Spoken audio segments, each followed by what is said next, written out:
बच्चों, achievers academy में मैं रवि शर्मा आज फिर तुम्हारा स्वागत करता हूं और आज फिर बाल कहानियों का सेशन।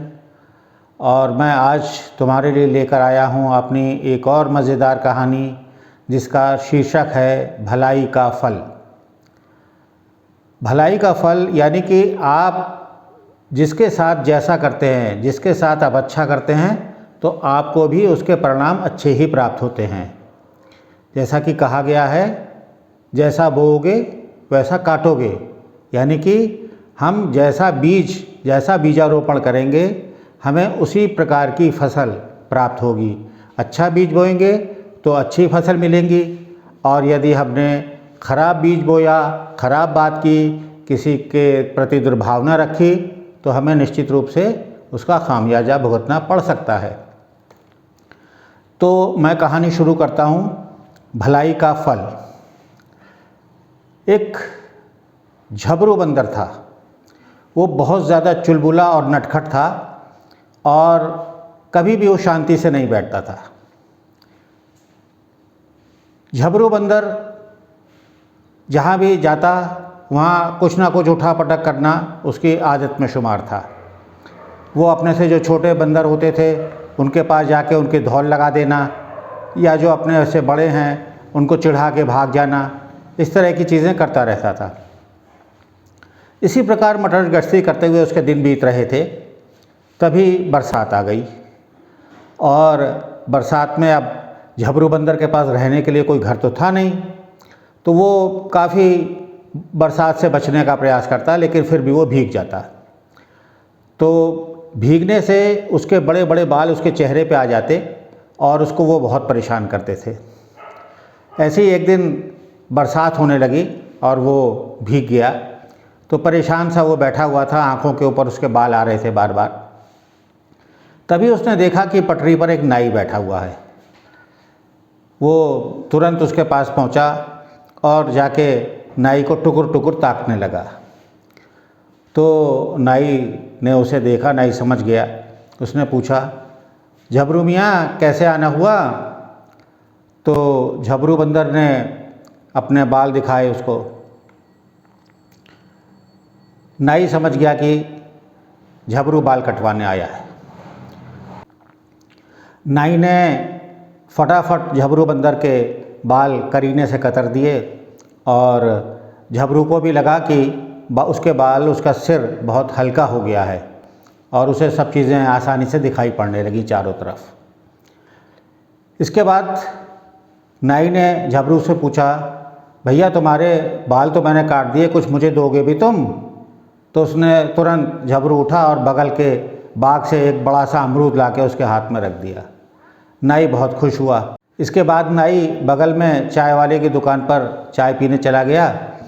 तो झबरू की आंखें फिर शैतानी से चमक उठीं और उसने देखा कि नाई की कैंची रखी हुई है। उसने कैंची उठाई और लेके चलता बना। अभी वो थोड़ी दूर आगे गया था तो उसने देखा कि रैम्बो भालू आ रहा है और वो बहुत झुंझलाया हुआ था। तो दूर से ही डरे डरे झबरू ने उससे पूछा, भैया दादा ये क्यों इतने परेशान हो? तो बहुत झुंझला के रैम्बो बोला, देख नहीं रहे मेरे ये बाल मेरी आंखों पे आ रहे हैं, कितना मुझे परेशान कर रहे हैं। तो झबरू ने कहा, दादा मैं आपकी समस्या का समाधान कर सकता हूँ, मैं आपके बाल काट सकता हूँ। और उसने कैंची दिखाई रैम्बो भालू को। भालू ने कहा, आओ तुम डरो मत, मेरे बाल काट दो। झबरू बंदर ने रैम्बो भालू के बाल बड़े करीने से कतर दिए, और इसके बाद रैम्बो को बड़ा अच्छा लगा। उसके बाल आंखों से हट गया और उसे सब कुछ साफ साफ दिखाई देने लगा। इसके बाद रैम्बो ने झबरू से कहा, देखो झबरू, अब तुम्हें मुझसे डरने की बिल्कुल ज़रूरत नहीं है। आज तुमने मेरी मदद की है, और तुम्हें जब ज़रूरत पड़े मेरी मुझे याद करना, मैं तुम्हारी मदद के लिए आ जाऊंगा। ये सुन के झबरू बहुत खुश हुआ। इसके बाद रैम्बो भालू मटर हिलता डुलता आराम से मस्ती करता हुआ चला गया। फिर झबरू बंदर और आगे बढ़ा तो उसे कहीं से कराहने की आवाज़ आई, और उसने कान लगाकर सुना तो उसे लगा कि कोई हिरन करा रहा है। वो उस दिशा में धीरे धीरे आगे बढ़ा तो उसने देखा कि एक हिरन करा रहा है। झबरू ने हिरन से पूछा, क्या हुआ गिनू, तुम्हें चोट वोट लग गई क्या?